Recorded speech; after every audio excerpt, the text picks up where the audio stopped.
नमस्कार दोस्तों, मेरा नाम है विशाल। आप सबका स्वागत है स्टॉक बॉक्स के बिजनेस स्टैंडर्ड एनालिसिस वीडियो में। अगर आपको पसंद है बिजनेस न्यूज़पेपर्स के एनालिसिस, उनके बेहतरीन आर्टिकल्स के डिस्कशंस, तो आप इस वीडियो को अभी पूरा देखिए और इस चैनल को सब्सक्राइब कर लीजिए। यहाँ पर हम रोज लाएंगे कुछ बेहतरीन आर्टिकल्स और शुरुआत करते हैं आज के सबसे पहले आर्टिकल से। सितंबर retail inflation at 3 month low of 5.02%। तो रिटेल इन्फ्लेशन का डेटा आया है यहाँ पर और ये आया है 5.02%। तो ये बहुत ही अच्छी न्यूज़ है हमारे लिए, ठीक है, क्योंकि ये एक सरदर्द बन गया है पूरी दुनिया के लिए। स्पेशली अगर आप देखें यूएस के लिए बहुत ही बड़ा सरदर्द है और इंडिया के लिए तो इतना भी नहीं है, चलिए ठीक है। बट यहाँ पे कुछ इफ्स एंड बट्स हैं, तो देखते हैं आगे क्या क्या चीजें हैं। यहाँ पर इंडिया का जो रिटेल इन्फ्लेशन रेट है, मतलब महंगाई दर, याद रखिए अगर आपको पता नहीं है महंगाई किस रेट से बढ़ रही है। अगर 100 रुपए का सामान 5% हो जाए, बढ़ जाए 105 हो जाए, तो वो बढ़ रही है 5% की इन्फ्लेशन रेट है, राइट। इस तरीके से तो ये आरबीआई का जो अपर टॉलरेंस लेवल है। तो आरबीआई इन्फ्लेशन का टारगेट क्या कहती है? ये कहती है कि देखिए ये इन्फ्लेशन लेट से होना चाहिए, हम कहते हैं 2%। तो एक अपर टॉलरेंस लेवल होता है 4 का, ठीक है। तो यहाँ पर ठीक है 4 भी रहेगा तो इट्स नॉट बैड, बट हम 2 लाने की कोशिश करेंगे। लेकिन 4 से ऊपर चला जाए तो इट्स अ बैड बैड कह सकते हैं बैड डेटा या फिर बैड न्यूज मार्केट्स के लिए, चाहे या नॉर्मल जनता के लिए। तो यहाँ पर आप देखेंगे कि जो अपर टॉलरेंस लेवल है 6 का, ये इससे नीचे आ चुका है, ठीक है। फर्स्ट टाइम इन 3 मंथ्स, पिछले 3 महीनों में पहली बार।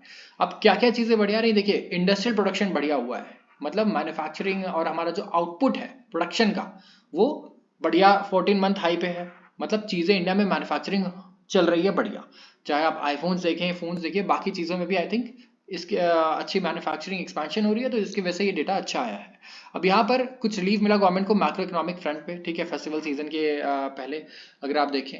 और जो डेटा रिलीज किया गया है एनएसओ के द्वारा, याद रखिएगा सारे इंपॉर्टेंट डेटा कौन रिलीज करता है इंडिया में? NSO, national statistical office. तो जीडीपी से लेकर के सारे जो डेटाज है हमारे इंपॉर्टेंट, हमारे इंडिकेटर्स, वो एनएसओ ही लेकर आता है। इन्होंने शोकेस किया कि जो consumer price index based inflation है, इन्फ्लेशन देखिए 2 टाइप से होता है, पहले एक तो सीपीआई हो गया और मेन एक होता था पहले डब्ल्यूपीआई, होलसेल प्राइस इंडेक्स। हम पहले ये यूज करते थे, लेकिन अब ग्लोबल क्योंकि कंट्रीज ये यूज कर रही हैं, तो उनको अलाइन करने के लिए हमने भी सीपीआई शुरू किया। तो हम कंज्यूमर प्राइस इंडेक्स देखते हैं और इसके बेसिस पे इन्फ्लेशन है 5.02% ईयर ऑन ईयर बेसिस पे, ठीक है, सितंबर में। और ये कहां से आया है? 6.8% से। तो ये गिर चुका है यहाँ पर, तो ये बहुत ही बढ़िया खबर है कि क्या क्या चीजों में महंगाई दर कम हुई। वेजिटेबल सस्ते हो गए, सीरियल सस्ते हो गए, मतलब दाल वगैरह, और कपड़े भी सस्ते हुए हैं, फुटवेयर, हाउसिंग और सर्विसेज, ये चीजें सस्ती हुई है एज पर गवर्नमेंट डेटा, ठीक है। और यहाँ एवरेज की बात हो रही है। तो सेपरेटली अगर देखें इस कंट्री का, जो हमारी कंट्री का इंडस्ट्रियल आउटपुट है as measured by index of industrial production, देखिए ये बहुत याद होना जरूरी है, आया भी इंडेक्स ऑफ इंडस्ट्रियल प्रोडक्शन, ये बढ़ा है 10.3% ईयर ऑन ईयर बेसिस पे। वाई मतलब ईयर ऑन ईयर, ठीक है, पिछले साल से इस साल के कंपैरिजन में इन अगस्त, ठीक है। और ये कंपेयर टू 6.02% जो जुलाई में था। तो एक तो लो बेस इफेक्ट होता है, देखिए मैं आपको शायद बाद में बताऊं, लेकिन बहुत ही अगर मैं आपको कंसाइजली बताऊं तो लो बेस इफेक्ट का मतलब क्या होता है कि आप अगर अपना ग्रोथ रेट मेजर कर रहे हैं, ठीक है, मान लेते हैं कि आप अपना ग्रोथ रेट मेजर कर रहे हैं, पहले आए आपके 10 मार्क्स, ठीक है। अब 10 मार्क्स आए तो यहाँ अगर आप 11 भी ला रहे हैं तो कितना परसेंट का ग्रोथ रेट यहाँ पे हुआ आपका? 10% का, राइट। लेकिन एक ही मार्क्स तो आप ज्यादा लेकर आए हैं, पेपर तो 100 मार्क्स का है। तो यहाँ पे आप कह सकते हैं कि कोई बच्चा 95 से 96 ला रहा है, ठीक है, उसकी ग्रोथ रेट बहुत ही कम है। कितनी परसेंट है? 1% की ग्रोथ है एक तरीके से देखा जाए तो। और यहाँ पर देखेंगे अगर आप कोई 10 से 11 ला रहा है, 1 मार्क्स से 1 से ला रहा है, तो उसकी 10% ग्रोथ रेट, तो क्या है बहुत अच्छी है? नहीं, यहाँ पे क्या है, ये बेस बहुत लो है जहां से हम कंपेयर कर रहे हैं, और ये बेस बहुत हाई है। तो एक एग्जाम्पल के तौर पर आप इसे देख सकते हैं कि लो बेस इफेक्ट की वजह से भी ये जो ग्रोथ है ये 10% आया है रादर देन 6% जो पहली बार आया था यहाँ पे, ठीक है। तो रोबस्ट ग्रोथ कहाँ हुआ है? पावर, माइनिंग और मैन्युफैक्चरिंग। देखिए पावर सेक्टर में तो ग्रोथ आप स्टॉक्स में भी देख सकते हैं, चाहे आप जो भी स्टॉक उठा लें, पावर स्टॉक्स बहुत ही बढ़िया परफॉर्म कर रहे हैं स्टॉक मार्केट में भी। तो जो इन्वेस्टर्स हैं उनके लिए तो बहुत ही बढ़िया न्यूज़ है। इसी तरीके से माइनिंग देखिए, आप कोल इंडिया का स्टॉक देखिए कितना बढ़िया चल रहा है इस वक्त। तो माइनिंग सेक्टर में भी अच्छी खासी आप कह सकते हैं एक्सपेंशन है, ग्रोथ है। ग्रोथ का मतलब ही मैं एक्सपेंशन बोलता हूं कई बार। एक्सपैंड करना मतलब किसी भी चीज का होता है फैलना, बढ़ना, राइट। तो हम कमर्शियल टर्म से, फाइनेंस में हम एक्सपेंशन का मतलब यही यूज करते हैं, ग्रोथ, ठीक है। तो जो फाइनेंस सेक्टर से नहीं है उन्हें कंफ्यूजन ना हो। अब last week monetary policy committee किसकी होती है? ये होती है आरबीआई की, ठीक है। इन्होंने यूनानिमसली मतलब एक साथ बिना किसी के डिफरेंस, मतलब सबके सेम ओपिनियन हो, अगर जैसे अगर 5 के 5 लोग मिलके हाँ में हाँ भर रहे हैं तो ये होता है यूनानिमसली। उन्होंने डिसाइड किया कि वो रेपो रेट को, मतलब जिस रेट से बैंक लोन लेती है आरबीआई से, उसे अनचेंज रखेंगे 6.5% पे। तो यहां पर आप देखें कि चौथे कॉन्जिक्यूटिव पॉलिसी रिव्यू में, ठीक है, पॉलिसी रिव्यू हर फिक्स टाइम इंटरवल पे होता रहता है और यहाँ पे डिसाइड करते हैं कि ब्याज दर जो है लोन का उसे बढ़ाना है घटाना है। तो फिलहाल जो अभी चल रहा है मामला, अगर आपको मैं बताऊं तो वो सिर्फ इन्फ्लेशन देख रहे हैं। अगर इन्फ्लेशन का डेटा बढ़िया आ रहा है, कम हो रहा है इन्फ्लेशन, तो बढ़िया है। इन्फ्लेशन अगर बढ़ता रहेगा तो ये ब्याज दर हमारे लोन जो है महंगे होते रहेंगे। तो ये जिनके पास भी लोन है, बहुत ही अच्छी खबर है। और लोन किसके पास है? सबके पास लोन है। मैक्सिमम इंडस्ट्रीज लोन पर चल रही है, ठीक है, कोई भी अपना कैश नहीं यूज करता है। उसके बाद स्टूडेंट्स कॉलेज में लोन ले रहे हैं। जब मैक्सिमम घर इंडिया में लोन पे बाय होते हैं, मैक्सिमम कार्स और अब मैक्सिमम फोन भी, अगर आप देखें जितने भी फ्लैगशिप फोन्स हैं इंडिया में ईएमआई पर ले रहे हैं।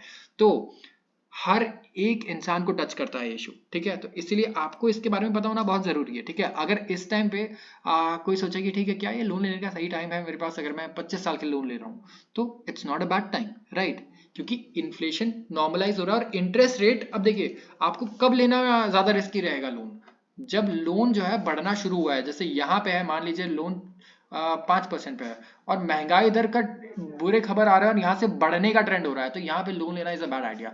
लेकिन आप ऑलरेडी 5% आपका चल रहा है अगर, या मान लीजिए अभी 7% भी चल रहा है, जो भी चल रहा है, ये एग्जाम्पल है और ये डाउन ट्रेंड में है, ये नीचे आया है, ठीक है। तो डाउन ट्रेंड में लेना इज ऑलवेज बेनिफिशियल। तो अगले कुछ साल तक आपका ये नीचे ही आता रहेगा, हो सकता है 5% आए, हो सकता है 4% आए, और फिर यहाँ से ये बढ़ना शुरू हो तब तक शायद 10 साल हो चुके हों, 15 साल हो चुके हों, क्योंकि साइकिल्स लंबे चलते हैं, ठीक है, ये लंबे साइकिल्स होते हैं। तो इसीलिए ये आपको पता होना बहुत जरूरी है। आते हैं अगले आर्टिकल पे। ये है आईटी सेक्टर के बारे में और ये दो लोगों के लिए सबसे ज्यादा इंपॉर्टेंट है। एक जो आईटी स्टूडेंट्स हैं, ठीक है, या फिर जो जॉब कर रहे हैं आईटी सेक्टर में, जॉब्स ढूंढ रहे हैं, या फिर और दूसरे जो इन्वेस्टमेंट करते हैं जो लोग, ठीक है, इन्वेस्टर्स के लिए तो IT sector is one of the favourite sectors, अगर कहेंगे आप, चाहे इंडिया को देखें या चाहे यूएस को देखें। तो इन्फोसिस इंडिया की दूसरी सबसे बड़ी लार्जेस्ट सॉफ्टवेयर एक्सपोर्टर है बाय रेवेन्यू।